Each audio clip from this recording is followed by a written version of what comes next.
Do it again. Hold on. Now go again.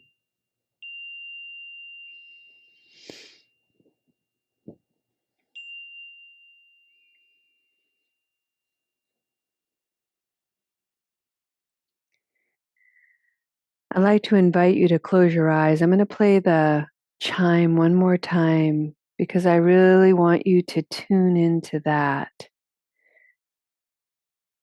And just allow your attention to wander fully to the resonance of this beautiful chime singing.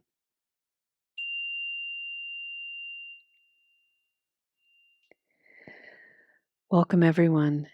This is SatiSeva. SatiSeva is an affinity group associated with Recovery Dharma. SatiSeva is a mindfulness practice. We are taking that element of the Noble Eightfold Path and really expanding it in 16 different practices as they relate to the journey of recovery and what it means to be a support person on that journey. Now, for those of you who are joining us for the first time, I want you to know that one of my observations while offering this work and facilitating meetings for the last 10 years is the insistence on a kind of separation. People in recovery in one camp and those who are supporting them in another camp. And the two rarely come together unless it's in a therapeutic environment. And I think that's really important and it has its place. However, it's also been my observation over the years that negative habit energy, otherwise known as addiction, is universal. We all have it. Part of being human is to address our own negative habit energy. It has many faces, it takes many forms. And so, in the Buddhist practice, and when we are inspired by these principles, we are all invited to recover the wholeness of ourselves, to recover more adaptive skills to address some of the maladaptive ways we have learned to cope with the stressors and challenges and confusion of life. So while we all suffer with negative habit energy, we all benefit from learning how to be more supportive to ourselves and by extension to one another. So SatiSeva endeavors to bring everyone together, practicing mindfulness, looking at our own habit energy, the ways we react, the repetitive language we use, the perseverating obsessive thought, the anxiety and all of its reactivity, the stories we tell, and the ways we sabotage our magnificence.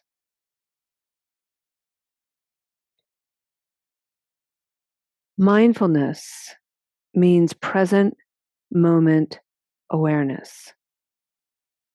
For me, mindfulness means coming home.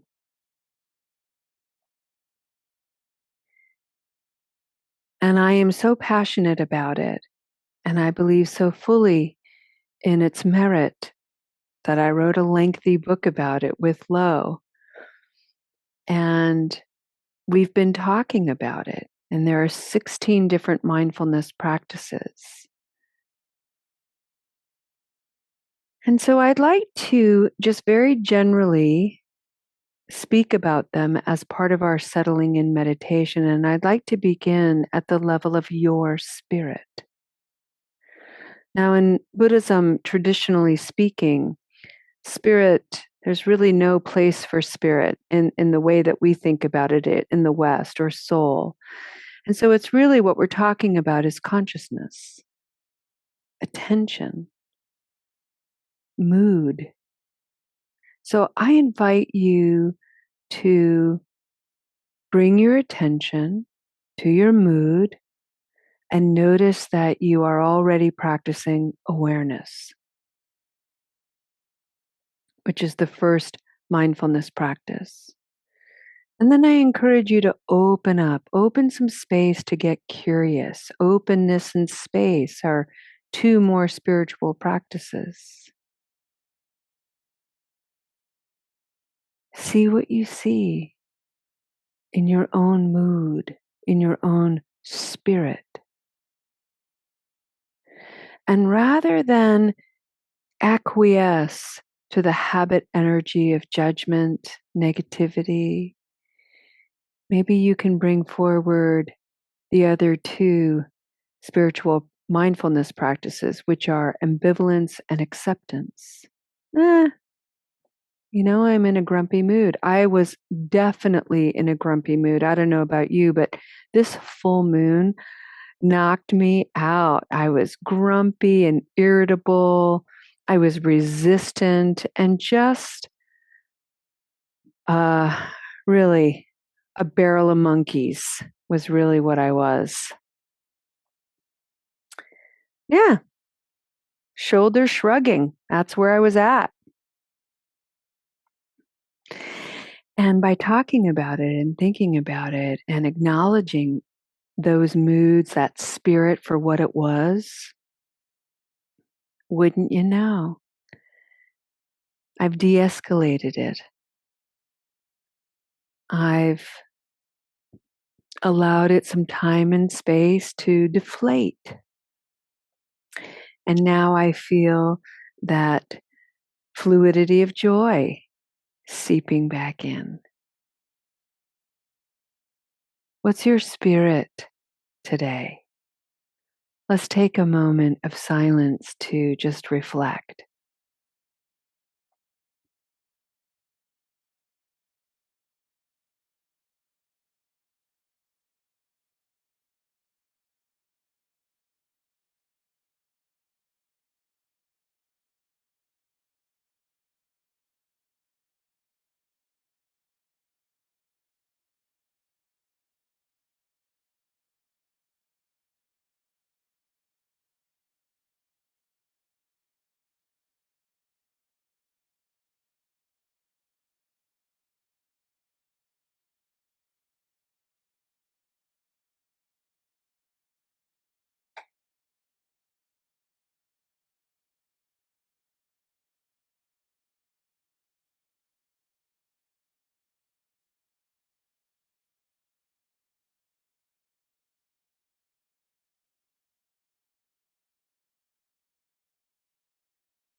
Friends, I'd like to invite your attention to shift ever so slightly now to the physical realm of your body. And I'd like you to just pause a moment, which is one of the mindfulness practices of the body that we talk about in SatiSeva. There are 4 body practices. And so we begin with pause. Just take a moment to remind ourselves, right, I have a body and my body interacts with all kinds of other bodies and physical spaces. How's my body? How's my space? That's the first threshold to invite a little bit of curiosity. And then we can begin to entertain something so essential, which is the cultivation of boundaries, what we call in this community altars of understanding, frameworks that we build and create around our lives, not only to keep our space safe and protected, but to keep our space beautiful, well-intended, well-tended, illuminated, as well as seeing a nice delineation and definition between my interactions with other people. So when I'm well boundaried, that means I have this connection to other people, but I see them clearly from my own well tended space.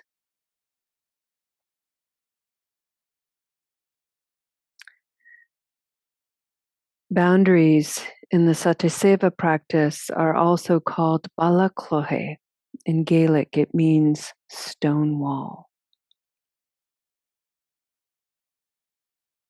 And we spend a lot of time talking about boundaries. And I'm here to tell you that creating boundaries, examining the body, working with safety and protection is a lot of effort. It can feel a little bit like a labor and a whole lot of task. And so it is essential that we create opportunities to be creative and to play, which is a mindfulness practice.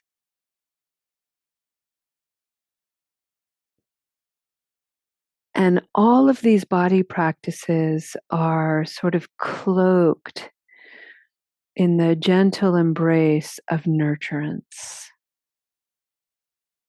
How are you taking care? How are you giving care? How are you receiving care? That's the spirit of nurturance. So let's take a few moments of silence and come into the body, the space of the body, the space surrounding the body. Take some intentional moments to pause and look around. Get curious. How are my boundaries? Are they too tall? Are they non existent?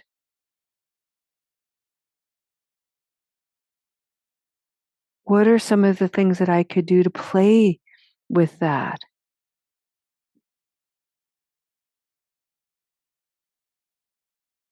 How am I nurturing my space, myself, my body?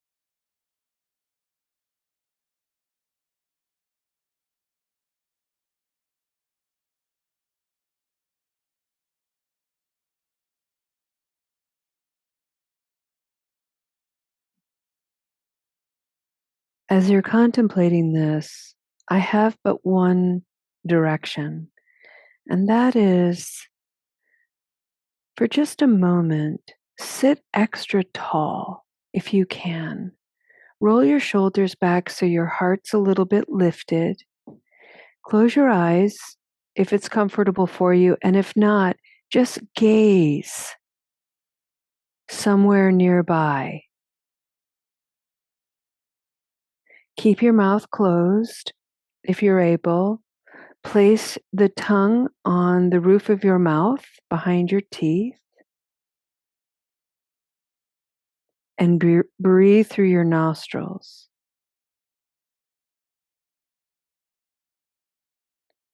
And very, very gently observe when you inhale how the core of your body moves. And when you exhale, how the core of your body moves. Be very gentle in your awareness and notice what you notice.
Friends,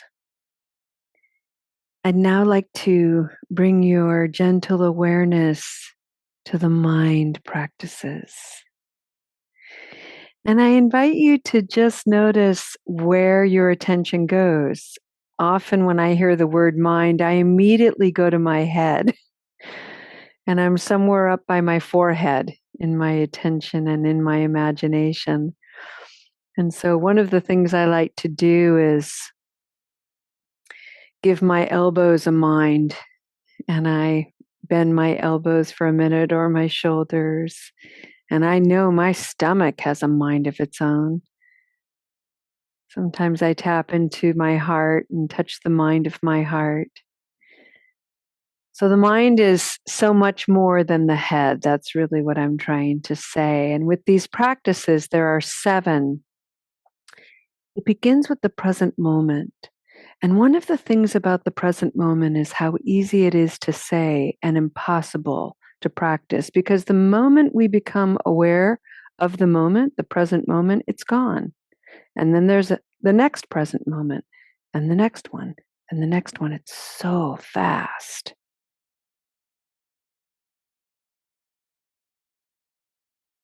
And one of the most impeccable invitations at the threshold of the present moment is to notice the way I cling.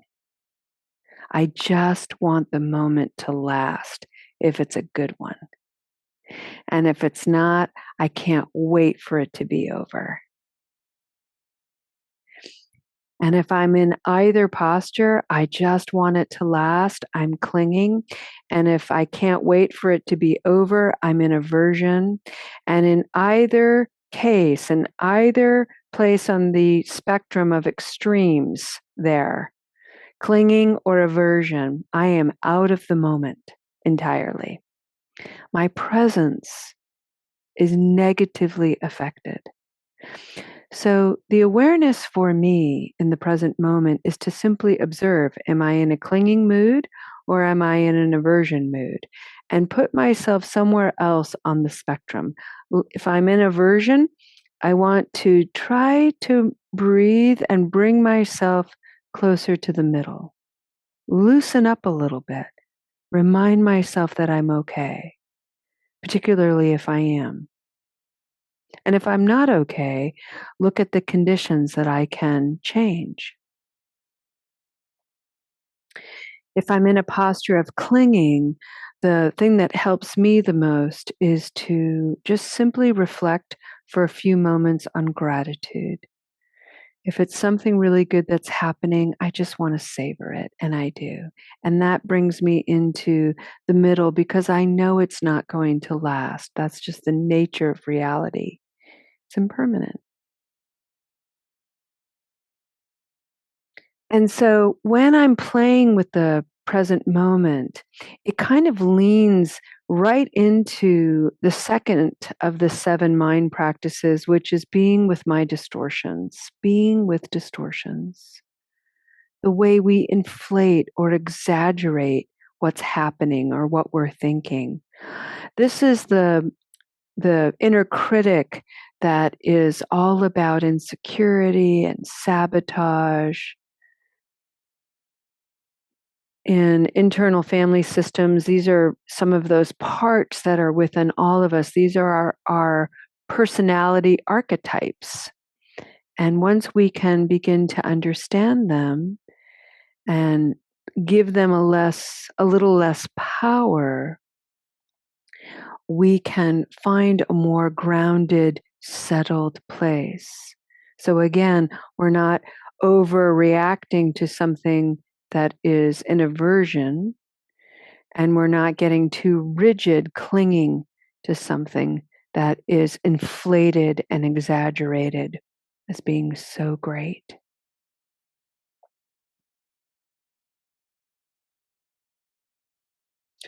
For me, this, when I'm in that place of working with distortions and being with distortions, the number one place I go to is my speech. What am I telling myself? What's the voice I'm hearing carrying that story? What's its tone? Is it true? Is it kind? Is it helpful? Those are the three gates of wise speech.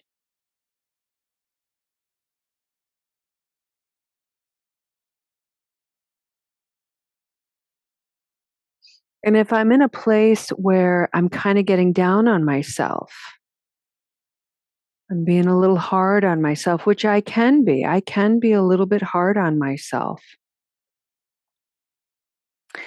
There's a part of me that has learned over the years to allow it, allow a little bit of hardness. It's a little like kind of a come to Julia conversation that I have with myself. It's firm, it's unapologetic. I'm not mincing words with myself. I get really, um, what's the word? I don't even know, but my tone is deep, and I just have this authority to my presence when I'm in that posture. Kind of shape up a little bit. I'm not there very often, but when I'm there, I've learned to really allow it to happen because there's something there for me to learn. It's like I'm at this place where I've been hesitant and I just need that little push to kind of get me through the threshold. And then I can allow those other personalities, those other voices, those other archetypes to come through, and they love to practice encouragement. Cheerleaders, the voices that have unwavering faith and confidence. It's a practice, a mindfulness practice. And we need a whole lot of encouragement on this journey of understanding habit energy and shifting our habit energy because sometimes we have to encounter grief. The loss of a habit can be painful, not because it was so good for us or even because it was so bad for us, but because it was familiar. And in the absence of familiarity, there's this whole space of the unknown, and the unknown can be scary. And so we grieve.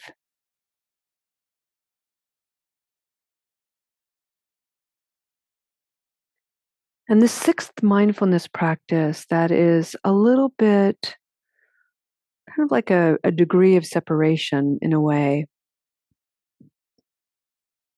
is the reduction of violence.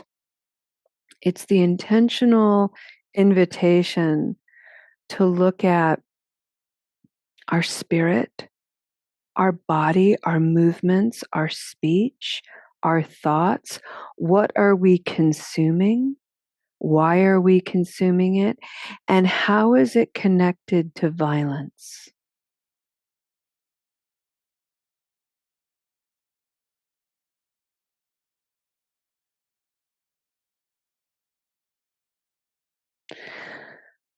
One of the measures is of violence is, are my actions creating harm in others, intended or not?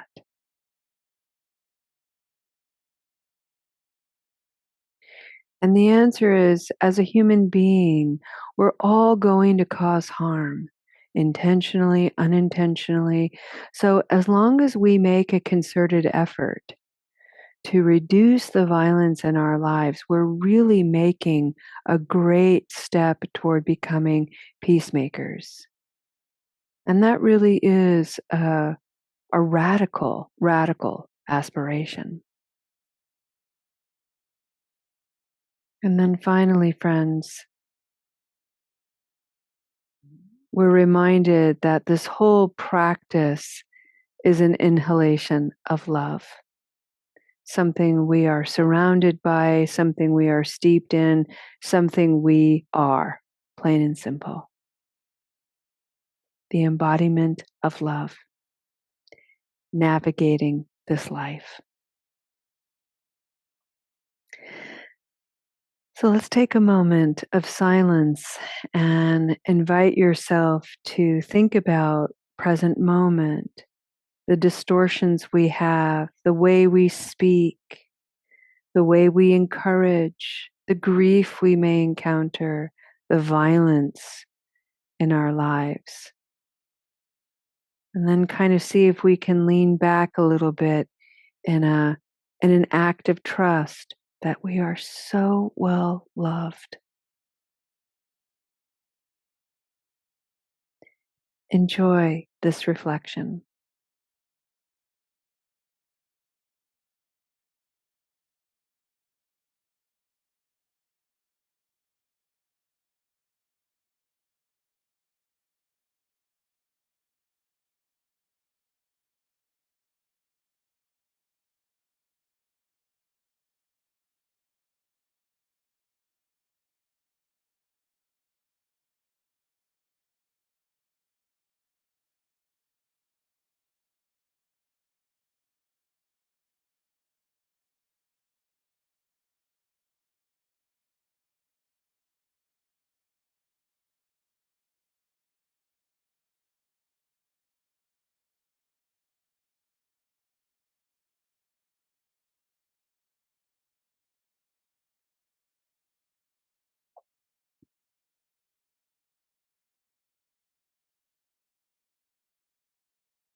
Friends, I'd like to take a step toward the conclusion of this practice by sharing with you something about me, which is that I love ceramics. I love pottery. And my husband did quite a bit of pottery when he was in high school, and our youngest daughter does a lot of pottery. And if anyone out there has ceramics, has pots, they break, they crack.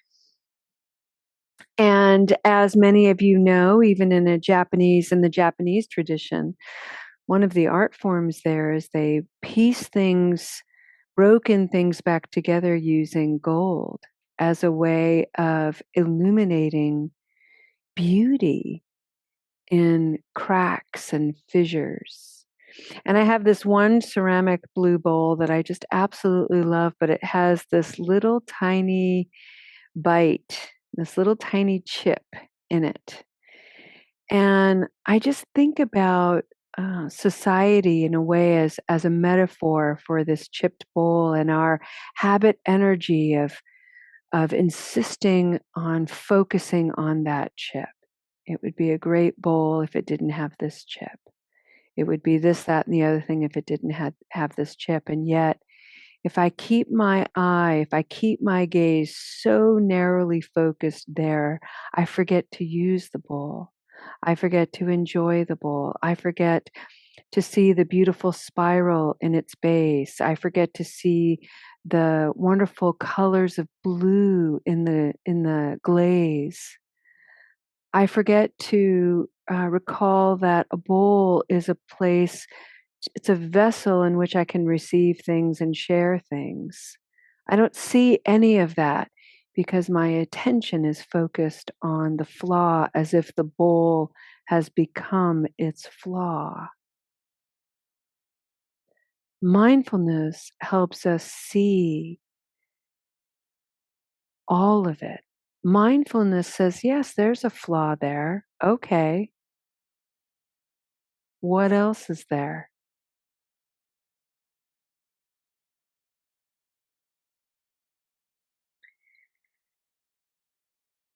SatiSeva is all about the cultivation of curiosity to ask and the courage to ask, what else is there? What else is true about me and about you? We can't find the answers, friends, unless we practice.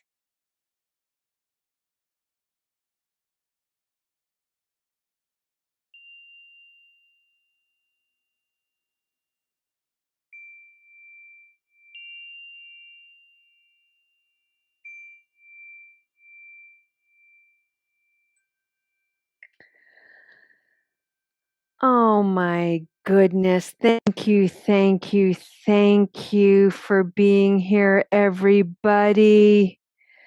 We're going to do something a little bit different for our practice today, friends, because we are now opening up this space for a Q&A. I would like to invite anyone who wants to ask a question to use, if you're online, to use the raised hand feature. If you're in the sanctuary, you can raise your hand and we'll pass the microphone to you.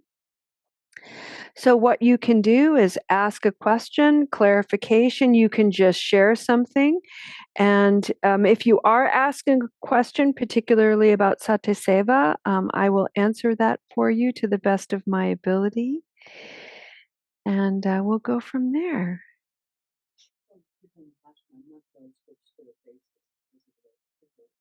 Okay, so Lo is letting me know that so we won't be, if when you're talking you're just going to be in gallery mode if anyone's in here sharing. Is that right? It doesn't matter. We're all going to be fine. I got it wrong. It's all good. Yeah. Okay. Will you remind me of the pairings, the sisters of apathy? I have been in a real funk with those around me that are, and I don't want to classify it as active addiction, but, and this is a me problem, but their alcohol use around me is affecting me. And I'm at the point where I'm just like, no patience, like, you're not making sense. I have no compassion, no empathy. All of a sudden I'm like, what the fuck? So I feel apathetic, but I also feel impatient. So can you talk a little bit about the sister of apathy? Yeah. Okay. That's so good. That is so good. Anybody else have that feeling like, quit drinking, people, quit using around me. You're not making any sense. And I'm grossed out by it. And I'm frustrated. And I'm probably reading what other people have experienced with me. And ow, that hurts. And that's karma ripening. And whew, big breath, big breath. Okay. Sister to apathy is ambivalence. So let me give you, was asking about what are some of the comparative notions between ambivalence and apathy. Am I right? So here's a great example. Say you've had a conversation with somebody and you want them to change, and you've given options. You could do this, you could do this, you could do this, and they don't do any of those things. And then you have run out of options. Fine. I'm completely out of options. That's it. I'm done. I'm over it. That's apathy.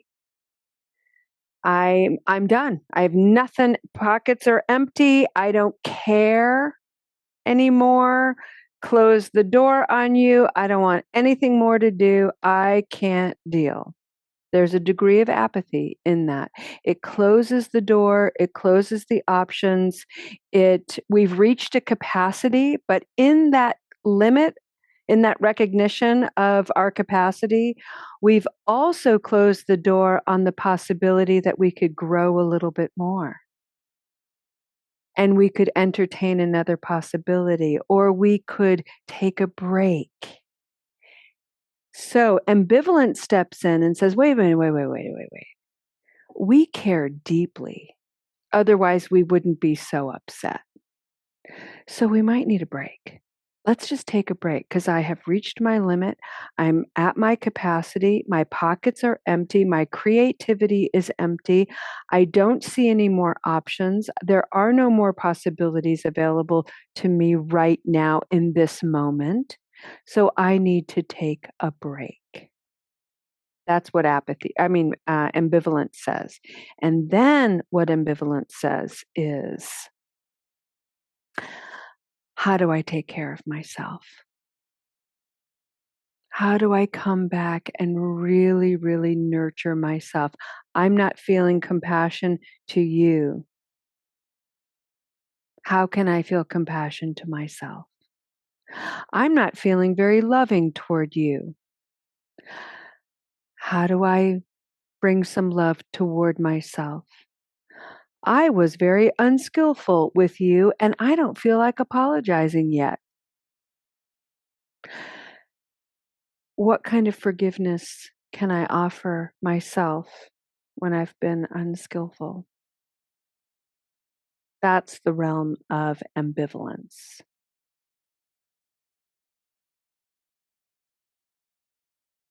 Is that helpful, Stace? Okay. And I think the important thing to do when we're engaged with people like that is to very gently own and model and speak. You know, I am I've reached my limit. I've reached my capacity. And I think if I were to engage more or be around this more, I risk becoming unskillful. So I'm going to take a break so that I can create some space for myself to better understand myself. And part of the unskillful nature that we can take on is we get really, really harsh and judgmental and negative toward ourselves. What's the matter with me? Why can't I be more compassionate? I know exactly what they're going through. I've been there. Why can't they see me? On and on it goes. So we take a break. And we recognize, wow, I'm at risk to being unskillful toward you and toward myself. I need some space. Make sense? Is that helpful? All right. All righty. Annie gave me the snaps, so I know I'm onto something when I get the snaps. Anyone else want to ask a question?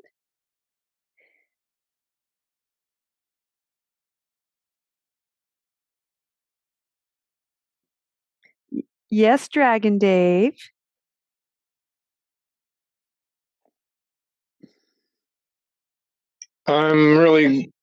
This is the first time I attended a question and answer, and that question and answer lead me to something I'm confused about. I'm in my 70th year, and I'm dealing with some very adolescent stuff. And I'm glad to be dealing with it. It doesn't embarrass me. I'm people, you're people. Why shouldn't we all just act like people and get over ourselves? Um, so,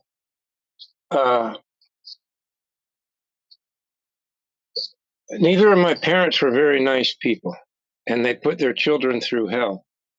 I've been in the behavioral health recovery community for 30 years. And so I've told myself, and I have accepted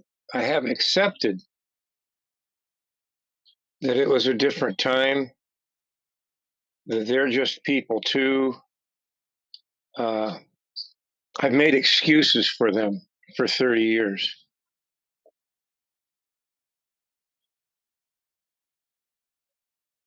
But recently, I've realized I've not forgiven them.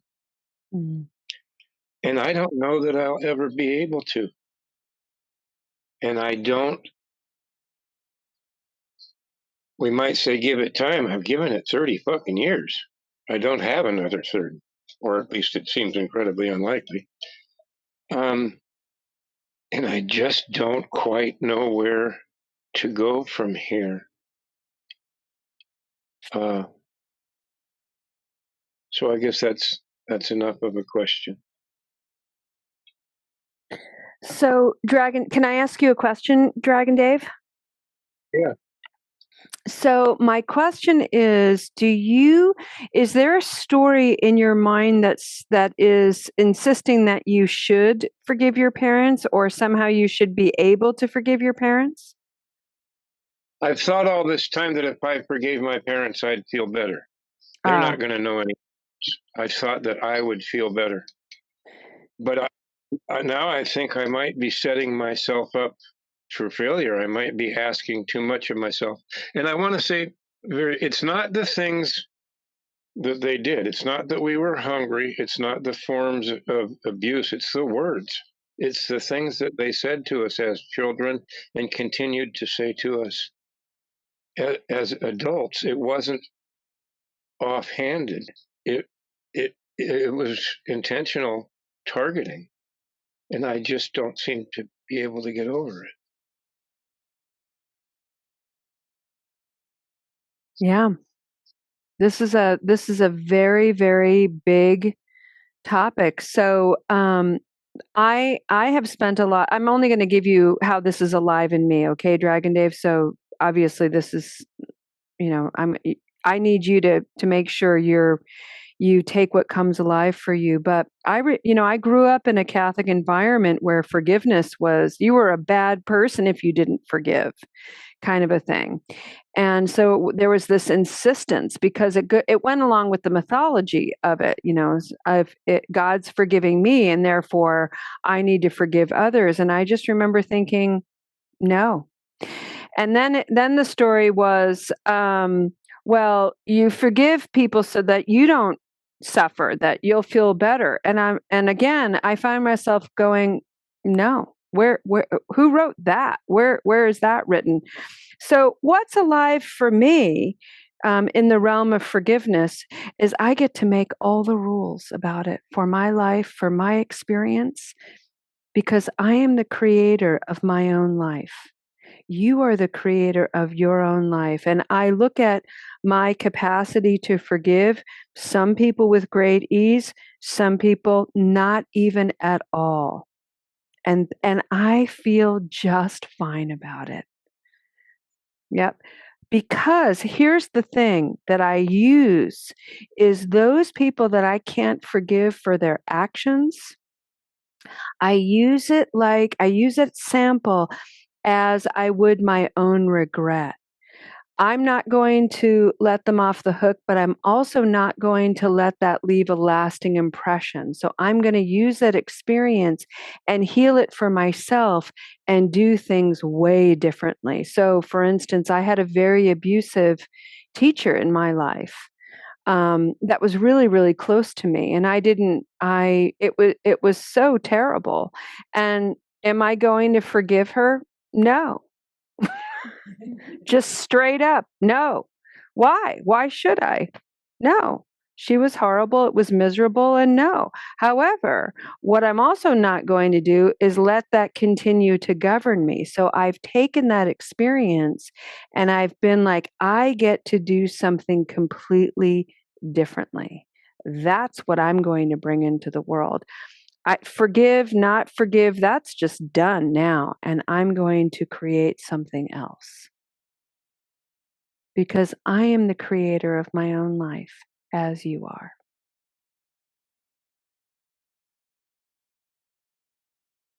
Thank you for asking that question. Forgiveness is rough. And I tell you what, um, forgive when you're ready, don't forgive. And you also don't have to accept apologies until you're ready. I think that's a really important thing to do. Um, I taught my kids very young when they were misbehaving, when they were, when they got into scuttles and things like that. All they could do to heal the situation was to say sorry. I said, sorry, I took your toy, and that was all they could give. But that in no way meant that the other kid had to accept it right there on the spot. Why is that the rule? Just because I'm ready to apologize and unburden myself, you should be ready to accept it? No. So I told my kids, if you're not ready to accept the only thing this person can offer you, be honest about it. I'm not ready to accept your apology. I'll let you know when I am. Or if you are ready to accept the apology and you're not okay, say that. Or if you're ready to accept the apology, you feel okay and you're ready to move on, say that. There are options. Use them all and create the ones that work best for you.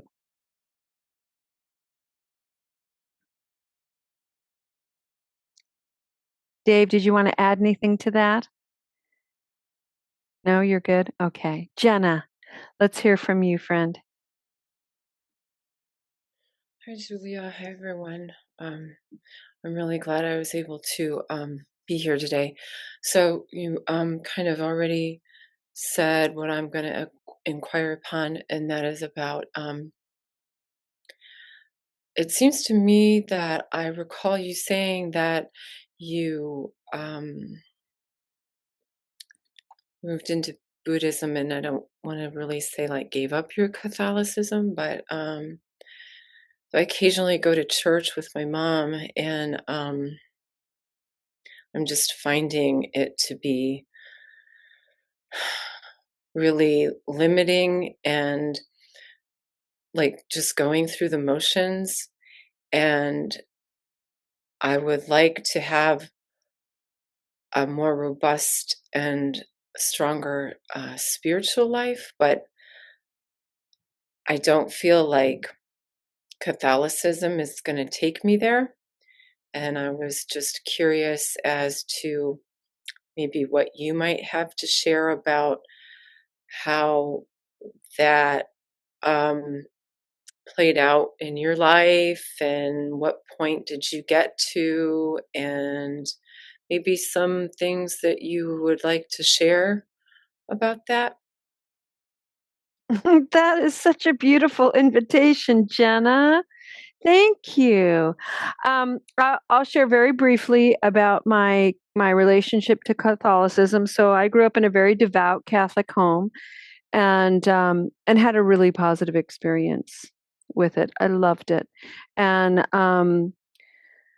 my mother spent some time as a nun, as a novice, and my dad spent some time in the seminary.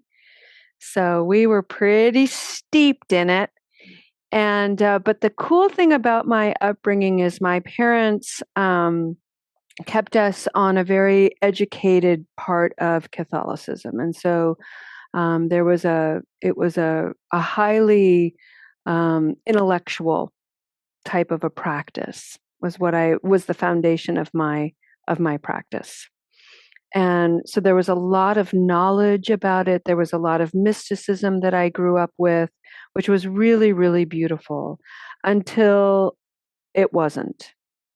And there was nothing horrible that happened. I just felt like as a woman that I was never really going to be able to get very far. And as I was making preparations to leave, that's when I was introduced to Thich Nhat Hanh, and then a whole new aspect of my life opened up. But to formally leave the church, I worked with two different priests who helped me really kind of sever those ties in a really peaceful, beautiful way. There are many Catholic churches out there. There are many practices out there. I think anything related to a university and the Jesuits is going to be a much more enriched experience. I think priests who can bring forward multiple theologies, many of them are turning toward Buddhist practices. I think that's the way to enrich a spiritual practice if you're still wanting to cling to a Judeo-Christian practice. There are a couple of Catholic resources I would recommend. Living. One that comes to mind is Greg Boyle. I'll send you a message, Jenna. Another is Richard Rohr. And then my favorite, who's no longer living, Jesuit priest is Anthony de Mello. And he was from India. And so he had this sort of Buddhist Indian convergence with his Catholic faith. I hope that's helpful. Extremely, yes. Thank you. One of the things about the Catholic Church that I really love is its ethos. So I was taught to be of service. And one of the things that Buddhism taught me in that being of service is how to first take care of myself. The Catholics taught me to just serve and be a martyr about it. And I just thought that was pretty gross. And so I learned how to fully take care so that I could really be of service. Come from a place of a full cup instead of a depleted one, a full tank instead of a depleted one. Kevin, what you got for us today? I've got buckets of gratitude for starters. So again, you've brought up the word violence. And again, a part of me says, no, I don't have any violence in me. So we examined that today while you were having us practice. And something happened, and I have a question for you. I was wondering about being violent towards myself, not with drugs or alcohol for many, many years, but in other ways. And suddenly the two words came together in my mind, anxiety attack. And I've never really sat with the word attack following the word anxiety. And something happened to me today that gave me this somewhat muddy clarity, we'll say. That's why I'm asking you this question. When I'm very familiar with anxiety, it's my old friend, and I'm aware that a part of me does not want to give it up because of what you said, Julia. It's so familiar. But anxiety attack, makes me feel like there's a choice then, whereas if I just say I have anxiety, it's free floating. I feel like there's no way to work with it. But if it's an attack, somehow that seems more workable. And I don't yet have a clear answer, but I'd love to hear what's going through your mind right now, Julia, about this thing I'm pondering. Is it clear what I'm asking? It's not, but I love it. So for me, it's not. It could be for other people. So I love it because I've never thought about that before. It's like, see how subtle violence is? Why is it an anxiety attack? Well, because it feels that way. It feels so overwhelming. We're all consumed by it and we're sort of a victim to it. I think that's real. Absolutely. What's coming alive for me is, as I think about that, is this question: is every arising of anxiety an attack? Ah. So, I mean, for me anyway, it's not. And so now this gives me a spectrum. Oh, on one extreme, here's an anxiety attack, and I feel like I'm having a heart attack, and I'm really freaking out, and I can't think clearly. But then there are other things where it's more of a hum, and maybe it's an anxiety hum, or maybe it's an anxiety tap. I don't know. I mean, I think you can create your own based on your own experiences. What can you put it on a spectrum of various degree? Attack being one end of the extreme, peace being the other end of the extreme, and what's happening in the middle, all throughout. Wow. That gives me a lot to ponder, because anxiety sometimes is very protective and very practical. Absolutely. And other times I do feel a part of me feels victimized by my own system. Yep. It feels like my own system turns against me and produces this horrible feeling that I might have a stroke or a heart attack or pass out or, or just can't deal. And those are really quite different forms of anxiety. And I hadn't even thought of a spectrum until you brought it up. God bless you. Thank you. I really appreciate that. Well, one of the things that's really important, Kevin, that you bring forward is, so we're talking about our nervous system. So we have a sympathetic nervous system and a parasympathetic nervous system. We need both. The sympathetic nervous system is all about the flight, fight, freeze, fawn experience. And we need that at times. What happens is when that system is overloaded and distorted. And so we're in an alarm state when we don't really need to be, because the mind is activated and the mind thinks it's in the past. It's thinking, oh, this feels like something that happened in the past. So I'm going to think that memory and superimpose it onto the present moment. And there I am, an alarm again, even though my present moment is not the same thing as what happened in the past. So Exactly. that's when the parasympathetic nervous system can be activated, but only with a little bit of awareness, to then be able to go, wait, whoa, whoa, whoa, whoa, whoa, whoa. Let me pause a second. This that's happening in this moment is not that happened in a past moment. Wow. Yeah. This is not that. Can I breathe that in? This, breathing in,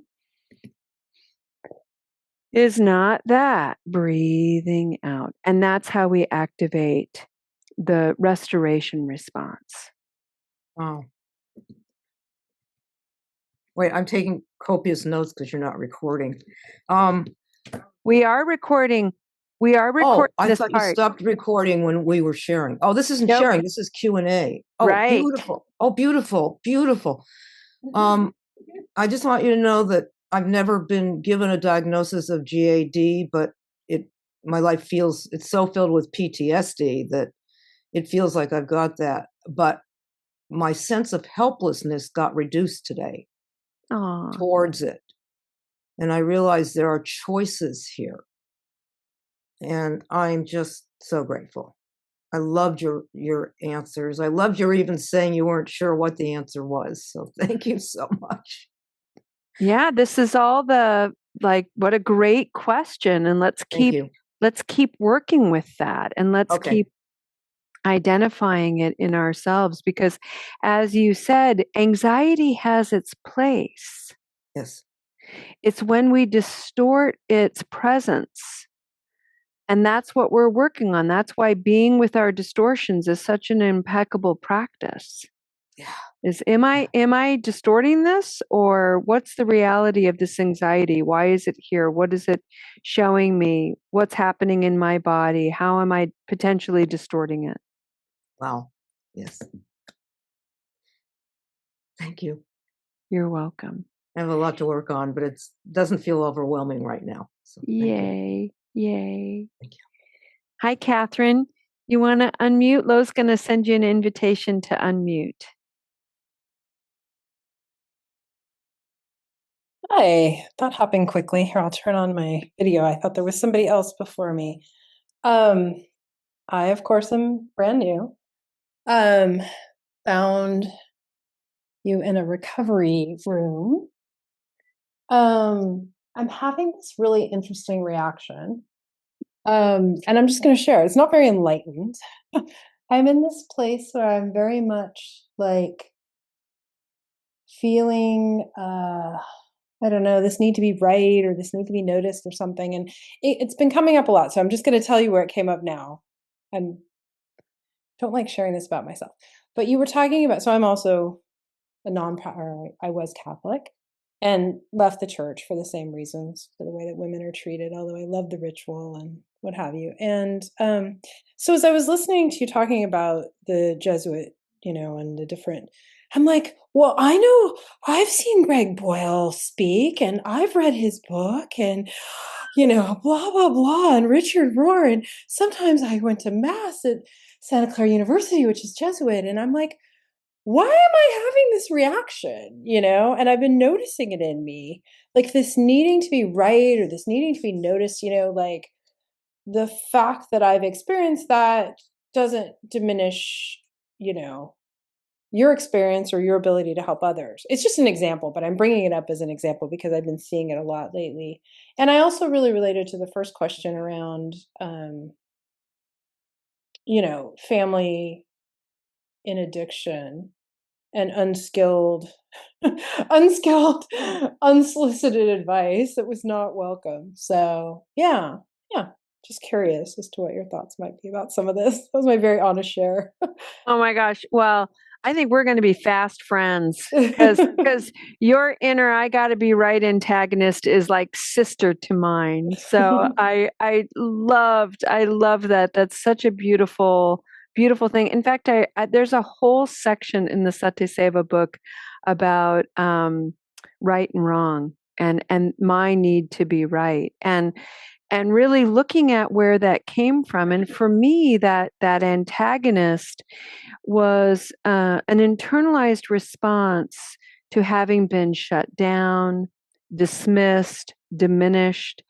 And so rather than actually, when I was a younger woman, rather than learning how to skillfully assert myself and to skillfully create boundaries, I just internalized that. And this diminishment, insecure, self-doubt sort of behavior. And what that grew was an inner antagonist. And so rather than be skillful in my assertion, I would be antagonistic. I'm right. I know I'm right. And I'll argue to you to the ground to prove that I'm right, which is so boring and uninspiring on the best days and just not helpful, period. And so I have had to spend a lot of time working with that comparative mind, that inner, and it all comes from just a very young place of insecurity. So whenever I feel that rising up, it's such a profound invitation for me to go back and remother that young woman who needed some nurturance, who needed some mentoring, who needed some care and was denied it. But I can go back and care for her now. And now when I feel her coming up, she's boundaried, she's skillful, she's encouraging and authentic at the same time. Is that helpful, Catherine? Sorry. Lo's gonna, yeah, there you go. Yeah, no, it sounds very ACA. Thank you. Yeah, reparenting. Tell me what ACA stands for. What's Adult that? children of alcoholics. It's basically about reparenting. Yeah. Yeah. Thank you. Yeah, you're welcome. You're welcome. I'm glad you're here. Anybody else? Yeah, Dragon Dave. Thanks. Yesterday, you asked, is that about me or is it about them? My need to forgive. I take my dream life very seriously. I've had experiences in my dreams that we'll talk about some other time, maybe. Yesterday, I woke up from a dream where my father was asking me to forgive him. And it went on and on all night. I woke up, and when I went back to sleep, I went back to that same dream. And so when I woke up and stayed awake, I felt guilty. I realized I'd not forgiven him. I had a conversation with my sponsor years ago after my father died. He said, we need to forgive them. We might be holding them here. Mm. So I woke up yesterday and I felt awful because I knew I hadn't forgiven him. And I realized that I might be holding him here. And I believed that. And then I had the thought, is this my problem? And that's what I was struggling with. So you helped me. You helped me a great deal. Thank you. You're welcome. You're welcome. You know, one of the things that's so incredible about the practice of forgiveness, I think, is, many of us have been exposed to a traditional approach of making amends. And so you go and you make amends, and there's supposedly no expectation on the other end of your amends being received. It's just something that you're sort of doing for yourself, which I think is, I don't know that I fully understand it. It's always landed as a little convoluted. So for me, here's how I want to give you an image to play with. This is why boundaries are called altars of understanding. So say I'm boundaried with someone, I'm bordered with someone who I love. I shared last week an incident of unskillfulness with my son. And later on that day, I went to him and I said, I want to apologize for the way that I was unskillful to you. And I hope you can forgive me for that unskillfulness. That was sort of like the little perspective I put up on the altar that's between us. And my son looked at me as I knew he would, and he was like, no big deal, Mom. I was totally fine. Of course I accept your apology. No, of course I forgive you. And here's the next step in this process is he just gave me the gift of his forgiveness. Can I receive it? Can I take it in and like literally put it at the level of my heart, press it into my heart, diffuse it in, and allow myself to be forgiven? For me, the answer is yes and no. There are times where I can do that, and then there are times where I'm just kind of holding it, going, I can't let this in yet. I don't forgive myself yet. I'm going to hold on to this. I'm going to hold on to this regret. And the minute I work through that, then there's going to be an open space for me to let that forgiveness that I've just received and let it in. So there really is this practice of giving and receiving in forgiveness. And it is a profound contemplative practice. All right, Julie, let's hear from you and that beautiful friend you've got there. That's Flint. Hi, Flint. Yeah, good morning. Glad to be here. Love these rooms. Haven't been back here for a while. super happy to be here. And what do you know? Just like that, subject matter is very pertinent. I love hearing the last few shares about being right. I'm really good at that. And usually that's accompanied by being really fucking pissed off, excuse my French. And the way it's been showing up is pissed off at someone else. And what occurred for me today is that I'm traveling through a fracture in a longtime friendship, and this person has decided to not communicate with me, not talk to me, no communication. And in the past, it's just preoccupied my entire presence. Like I can't stop thinking about it. And I would have maladaptive behavior of appeasing and yearning and constantly trying to get in contact.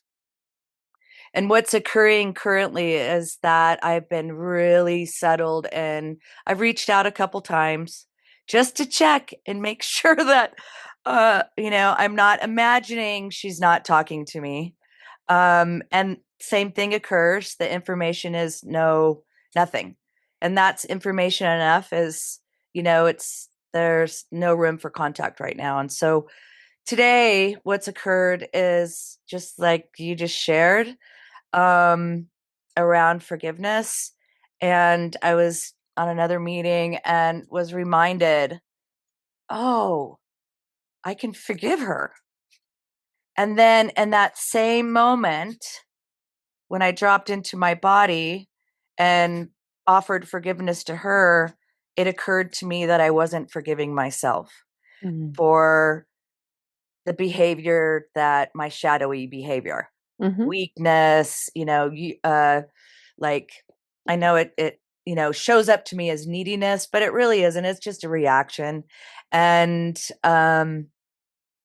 I deeply appreciate, again, hearing you and the last few people who shared about, and I love the idea of reciprocity, receiving and giving. I gave, and then I was able to receive my own forgiveness. And that beautiful circle has really let me settle with this kind of monkey mind that happens from, my maladaptive behavior. And so that's lovely. Thank you so much for allowing me to share. That's so beautiful, Julie. Thank you so much. It's so good to see you. Good to see you too. And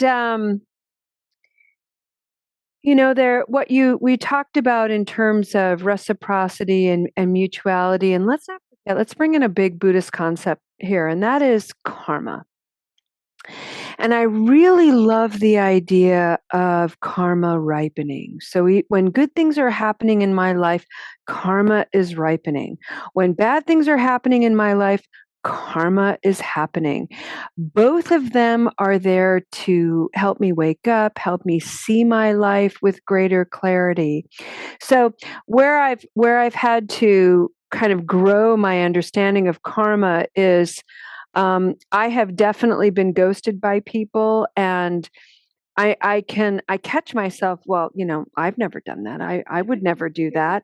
And then of course I so have in all kinds of different ways, maybe not in the specific 1-to-1 ratio type of way, but there's some kind of karmic ripening happening around my unskillfulness in communication. And so what I do with that is I recognize the feeling tone of it. Wow, this hurts. It hurts to be ghosted. It hurts to be in this unknown space. So when a situation comes up with someone that I really want to avoid and I don't really want to, all the things, I remember this ripening. I remember this fruit. And I have the choice at that moment to carry on the legacy of that harm and confusion and hurt, or do something different. Push myself a little bit more. And it ain't easy. Again, it's a practice. It's a practice. And the thing that I love about the forgiveness piece that you added is, I forgive this person for being at their limit. They can't communicate with me. I have no idea why. I forgive myself for being at a limit and not being skillful in my own communication at times. And I forgive myself for my ego that just wants some attention and wants this to work out and wants to stay connected, and I'm not getting what I want, and I'm okay. I'm okay. That's how I return. And I'll keep practicing. Oh, friends. So tender. Thank you, thank you, thank you. I can't believe it. We're at our time. And so we meet again on the third Wednesday and the third Sunday of December. And then starting in January, we're going to be reading the SatiSeva book. If you don't have a copy, this is what it looks like. It's so pretty. And you can go on our website on the SatiSeva piece, and you can go to the YouTube page and hear the description of what all the symbolism means, including the color of it. And so anyway, we're going to be reading that book, page 1, a couple of paragraphs at a time, and really having a nice conversation about what these practices are, what they mean. Please check out the chat. Lo has posted the link to the Soul Center website. It lists all of our SatiSeva practices and our Recovery Dharma meetings. You can email me with any questions or concerns. All of these sessions are recorded, friends, so you can listen to the recordings from the website. You can go to Spotify, you can go to YouTube and find us there. If you subscribe, that's fantastic. All the things, you all know all the things. It really gets a little traction for us. I'm grateful if you share about your experiences on social media and you share about this book. Please know that everything we do here helps underwrite all the services that we offer for free. And so we're so grateful for your support. All righty. Let's go ahead, friends, and end our practice with a dedication of merit.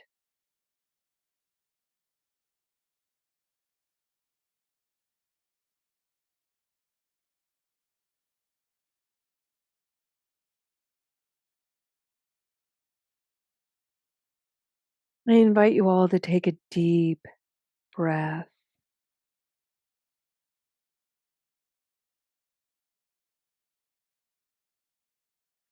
For our practice today, there were themes that emerged, themes of forgiveness,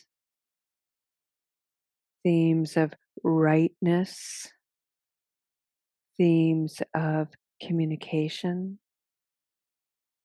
themes of ambivalence and apathy, recognition of our limits and capacity.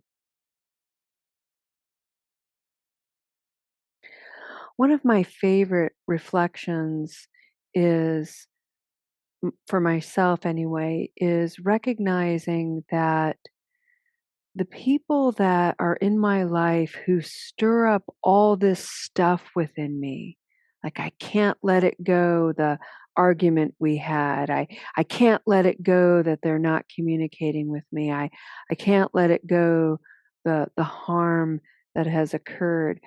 These are all telltale signs of how much this person matters to me. Whether they matter to me as somebody that I can practice love with is one thing. Whether they matter to me because they teach me so much about some of these aspects of myself that are still quite immature and need some attention and care Nevertheless, they matter to me.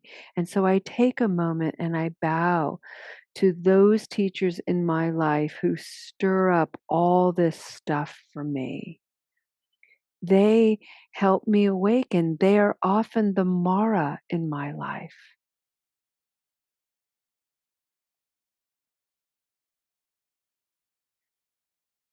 And I'm not here, and I hope you're not here to awaken to the conditions of your life that bring both misery and joy, to become so holy and saintly that you're floating above the earth.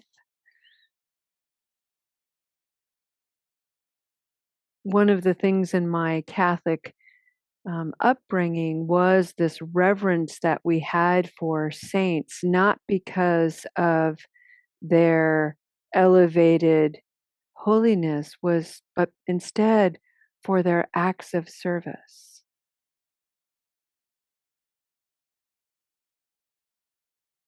Their ability to stay in the trenches of misery and be sources of comfort, light, confidence, faith, hope, joy. That is the holiness that I aspire to stay grounded on this sacred earth. And I think we're all invited and frankly created for this. It's why the tools of SatiSeva are called instruments of peace. Thich Nhat Hanh said, "Your life is the instrument with which you experiment with truth."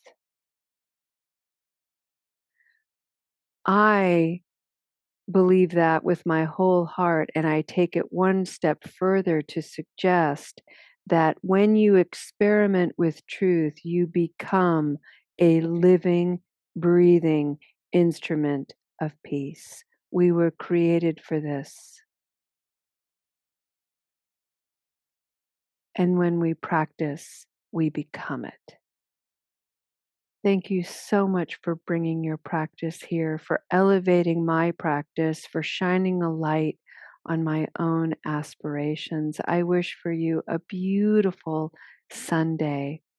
We'll see you tomorrow evening, 6 p.m. Pacific time for our Recovery Dharma practice. Until then, friends, be well, be blessed. Namaste.